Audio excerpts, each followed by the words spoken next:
یہ بات تو کوئی مشکل نہیں کہ اصول حدیث میں آپ کو سند کے بارے میں بھی بتایا جاتا ہے اور متن کے بارے میں بتایا جاتا ہے۔ سند کے بارے میں آپ کو بتا دیا جاتا ہے کہ عن ابی ہریرہ عن انس بن مالک فلاں نے فلاں سے روایت کیا، فلاں نے فلاں سے روایت کیا، تو یہ ساری جو ہے یہ ساری سند ہے، آپ کو بتایا جاتا ہے، تو یہ کوئی مشکل بات نہیں ہے۔ یہ بھی آپ کو اصول حدیث میں پڑھایا جاتا ہے کہ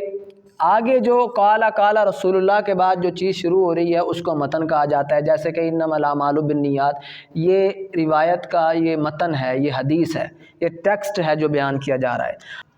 اب جو مین پوائنٹ کی بات ہے، جو مین نقطہ کی بات ہے، وہ یہ کہ سند اور متن میں سے محدثین زیادہ کس پر فوکس کیا کرتے تھے؟ آج کے ہمارے دور میں سند پر زیادہ فوکس کیا جاتا ہے کہ بھئی یہ حدیث، کسی بھی حدیث کے رد ہونے یا قبول ہونے کا جو معیار ہے وہ سند پر ہوتا ہے، جیسے کہ ہاں بھئی یہ حدیث صحیح ہے اس کو قبول کرو، یہ حدیث ضعیف ہے اس کو قبول نہیں کیا جائے گا۔ تو لہٰذا مطلب آج کے دور کے اندر جو متقدمین کو چھوڑ کے جو متاخرین علماء ہیں، جو آج کے دور میں سب سے زیادہ فوکس سند پر ہوتا ہے کہ بھئی یہ حدیث صحیح ہے، یہ حدیث حسن ہے، یہ ضعیف ہے، تو لہٰذا جو ضعیف ہے اس کو چھوڑ دو اور جو صحیح ہے اس کو لے لو۔ لیکن علماء کرام ایک بات بڑی معذرت کے ساتھ، ہم نے متن کو چھوڑ دیا ہے،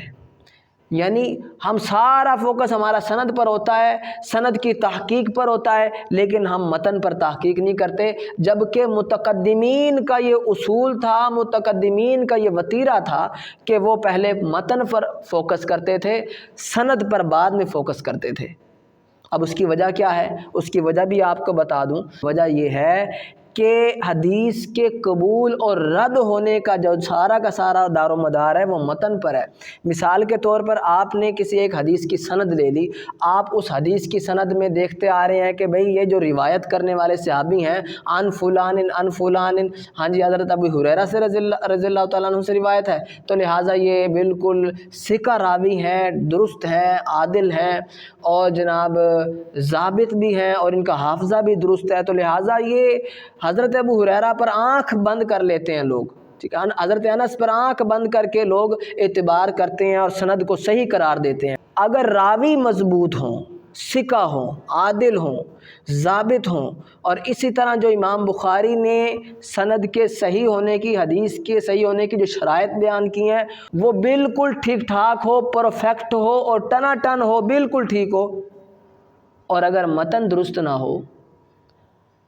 جن راویوں سے وہ حدیث نقل ہو کے آ رہی ہے، وہ روایت نقل ہو کر آ رہی ہے، اس کا جو متن ہے وہ قرآن کے خلاف جا رہا ہو، اگرچہ راوی جتنے مرضی مضبوط ہیں لیکن ان کا متن بالکل قرآن کے اپوزٹ ہو، متضاد ہو، تو کیا اس متن کو، اس حدیث کو قبول کیا جائے گا؟ تو متقدمین کا فوکس اس بات پر ہوتا تھا کہ پہلے متن کو چیک کر لو، یہ دیکھ لو کہ متن کہیں قرآن کے ہی مخالف تو نہیں جا رہا، اور ہم یہ مخالف ہو قرآن کے اور ہم اس کو حدیث رسول اور قول رسول قرار دے دیں اور ہم کذب کے مرتکب ہو جائیں، تو لہٰذا اس لیے وہ پہلے متن پر فوکس کرتے تھے۔ اسی لیے ملا علی قاری نے موضوعات کبیر لکھی،